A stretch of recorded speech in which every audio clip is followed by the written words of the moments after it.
as we discussed how to denote the activation functions output in the forward propagation even for 100 layers also, and we have denoted for single training sample, and then we have progressed for m training samples.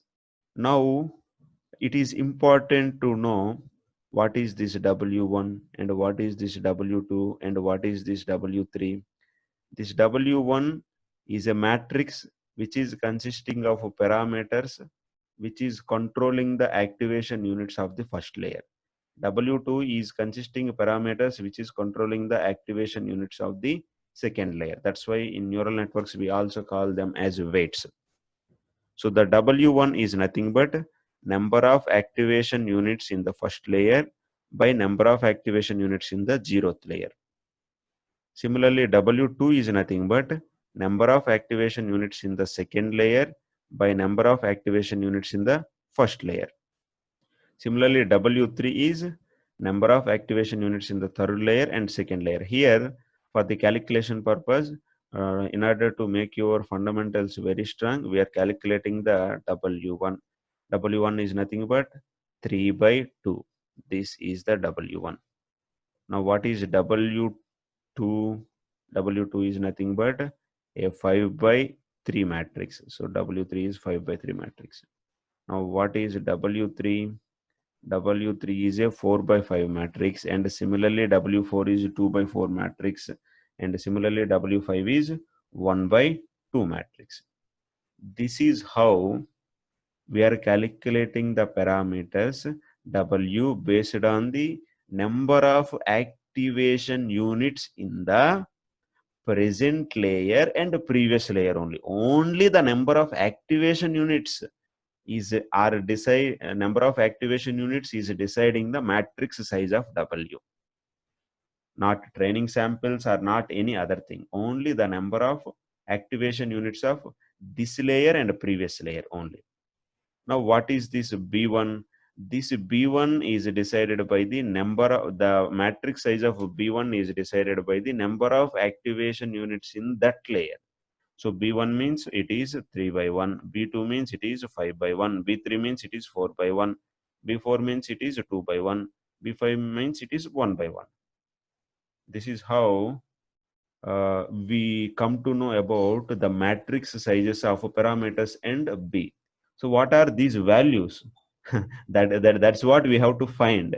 We do not know what are the values of W and B.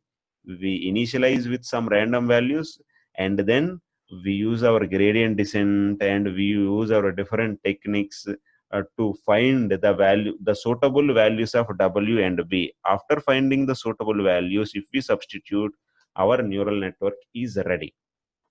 Now, this is the generalized notation for WL. It is nothing but the number of rows are n superscript L, and the number of columns are n superscript L minus 1. N superscript L means the number of activation units in the Lth layer. N superscript L minus 1 means the number of activation units in the L minus 1th layer. B superscript L is equal to n superscript L comma 1 means the number of activation units in the Lth layer.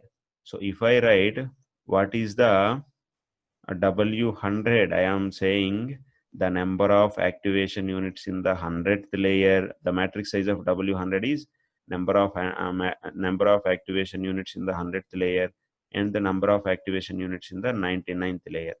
And B100, the number of activation, the B100 matrix size is number of activation units in the 100th layer comma 1.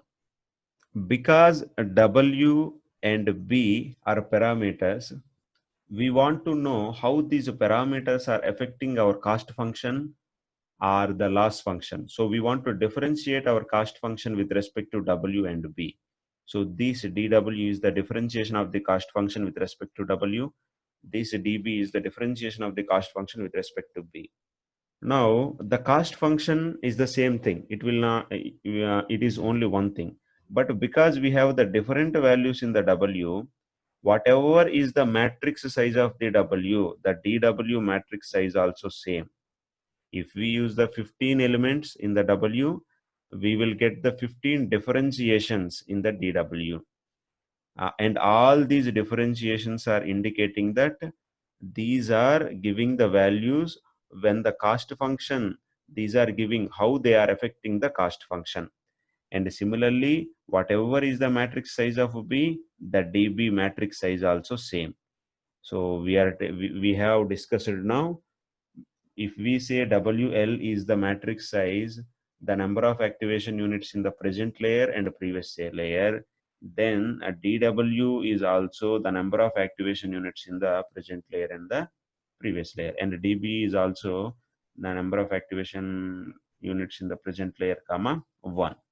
This is how we discussed how the parameters, how to find the size of the parameter matrix W and B, and how these parameters are controlling the present layer by using the previous layer inputs.